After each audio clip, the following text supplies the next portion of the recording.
Bonjour tout le monde et bienvenue dans cette nouvelle vidéo. Donc aujourd'hui on va parler Amiga, plus précisément Amiga 4000 parce que ça y est, je commence l'évolution de ce magnifique Amiga 4000. Si vous n'avez pas vu la première vidéo, n'hésitez pas à aller voir. Donc aujourd'hui on va s'intéresser à la partie graphique, on va changer la carte graphique. Mais tout d'abord, avant de commencer, je tenais à remercier ceux qui ont répondu au sondage. Que vous savez, le capot, il était taché par un endroit, rayé à un autre endroit. Et je ne savais pas trop quoi faire. Je ne savais pas si je collais un vinyle. J'avais du vinyle blanc, du vinyle carbone, je ne savais pas trop. Et donc, j'ai posté un sondage. Il y a plusieurs personnes qui ont répondu. Donc, merci à elles. Et il y a une personne qui m'a dit, mais pourquoi tu le peins pas? Et il m'a donné le code couleur de la peinture. Donc, un grand merci à lui. Désolé, j'oublie son pseudo, mais un grand merci. Et donc, j'ai peint. Donc, voilà, je vous montre le résultat. Donc là, c'est seulement la première couche. Mais voilà, c'est nickel. Nickel de chez nickel. Hop. Donc, je vais avoir un capot magnifique de chez Magnifique. Et ça, c'est vraiment chouette. Allez, on s'intéresse maintenant à la carte graphique. Comme je vous avais dit, j'ai acheté une ZZ 9000. Voici la bête. Donc, il y a une partie comme ça qui permet de récupérer le signal AGA du 4000. Et la carte, je vous la présente. La voici. Voici la ZZ 9000. Alors, c'est une carte graphique, mais pas que. Je vais vous montrer ici. Hop. Ici, il y a un port SD qui permet seulement de démarrer sur la carte graphique. Voilà. C'est le programme de démarrage de la carte graphique. Donc, un port USB, on peut même booter par le port USB. Un port Ethernet et une sortie vidéo. Voilà.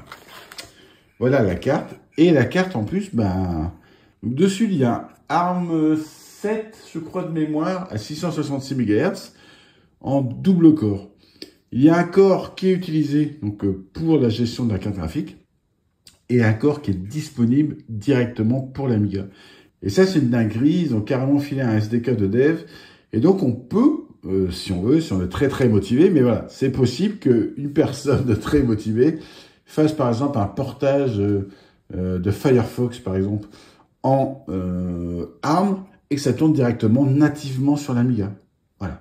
Donc l'Amiga, il va avoir le 68060, mais on peut utiliser aussi le ARM qui est dedans pour certaines instructions.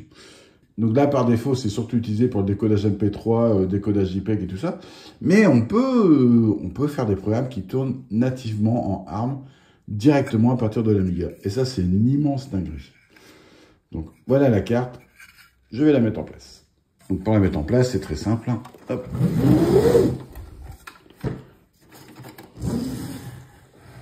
Hop. On va virer l'ancienne. Je vais vous la présenter. Et on va mettre la nouvelle. Donc on dévisse l'ancienne. Hop. Je me demande si je vais pas dévisser l'autre pour avoir plus de place. Ouais, je vais virer l'autre. J'aurai plus de place. Je vais tout virer. Donc voilà la carte graphique que j'avais dedans. Donc une Cybervision 64. Donc voilà. Ici avec une sortie VGA. Très belle carte et dans un super état. Franchement, elle fait neuve la carte. C'est impressionnant. Impressionnant. Cet Amiga 4000 est vraiment impressionnant. Tout fait neuf dedans. Donc voilà, une super carte que je mets de côté. Je pense que je vais revendre. Je vais voir exactement ce que j'en fais. Donc maintenant, il y a cette partie-là à emboîter. Donc dans le bas, je vous montre quand même. Hop. Vous voyez? Non, vous voyez pas. Attendez, je vous montre. Hop. Ici, il y a un connecteur qui est plus petit. Vous voyez, il est plus petit. C'est pas du 0,3. Donc c'est là qu'on va se brancher. Donc voilà, la carte est enfoncée. C'est bien dur à l'enfoncer. Et donc l'autre carte, je vais la mettre là, comme ça, au-dessus de la RAM. Alors je vous ai pas dit, cette carte, elle a de la mémoire intégrée. Elle a 1 Go de mémoire intégrée. Je ne sais plus combien sont redistribués pour l'Amiga, je ne sais plus. Mais en tout cas, elle a la mémoire intégrée et on peut choisir, grâce au fichier qu'on met sur la carte SD, si on veut garder la mémoire ou pas. Je ne sais pas si c'est compatible, cette mémoire-là est compatible avec la mémoire de ma carte accélératrice. Au pire, je la couperai. Si les deux ne vont pas ensemble, ou si celle-là ne me convient pas, je verrai bien. Ça qui est bien, c'est qu'on peut faire ces réglages-là sans l'éjecter. Par contre, dessus, il y a comme quelques petits jumpers. Pour l'instant, je les laisse par défaut. Alors, j'espère que je fais le bon choix. En tout cas, je pourrais régler par le dessus sans l'enlever. Parce que les cartes sont comme super dures à mettre.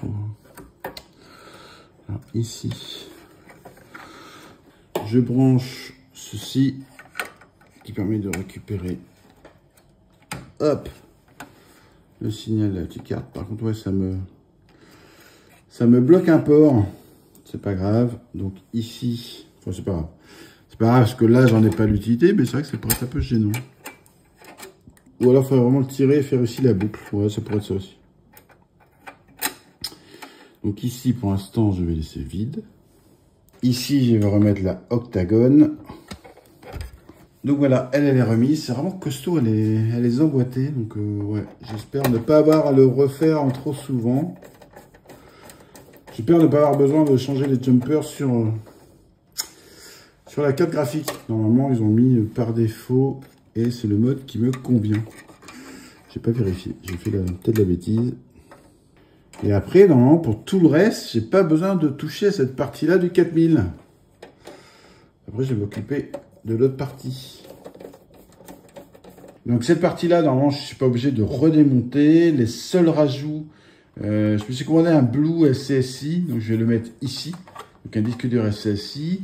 Et la carte son, ah peut-être la carte son. J'aurais peut-être dû mettre celui-là en dessous. Ouais, non, la carte son, elle va aller en dessous. Bon, bah, il je revire la octagone. J'ai oublié ça. Bref, il y a la carte son, le Blue SSI. Ici, il faut que je mette le kick 3.2.3. Là, c'est un peu le bordel, il faut tout démonter.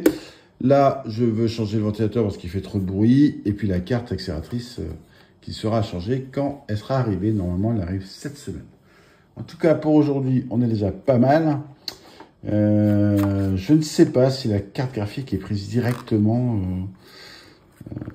à partir du kick, je pense oui. Donc on va essayer ça maintenant. Le premier démarrage, on va voir si ça fonctionne.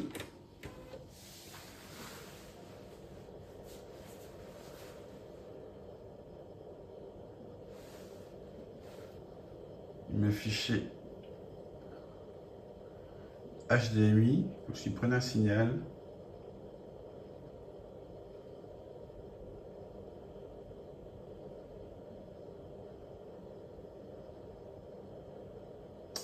Mais je n'ai rien. Alors, je vais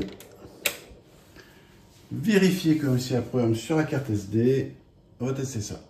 Donc voilà, j'ai changé le fichier config. Ça fonctionne nickel. Je démarre bien sur la carte graphique en HDMI. Yes! Sans rien installer. Pas besoin de driver, pas besoin de rien. Ça fonctionne. Ça, c'est super chouette. Donc, je viens de démarrer sur le Workbench 3.0. Donc, j'ai bien mes 16 mégas de RAM. Donc, ça, c'est la RAM qui ne sont pas sur la carte. Et ici mes 2 gigas. Si je vais dans. Où c'est que j'ai mis Tenant tools. Je sais que j'avais mis 6 infos. Est-ce qu'on peut avoir plus d'infos sur la carte Board 03, 4. Non, ok. Bon, pas plus d'infos. La mémoire, il se trouve bien que mes 16, mes 2, voilà. Donc voilà, c'est tout pour cette vidéo. C'est juste histoire de vous présenter rapidement cette nouvelle carte graphique et la mettre en place.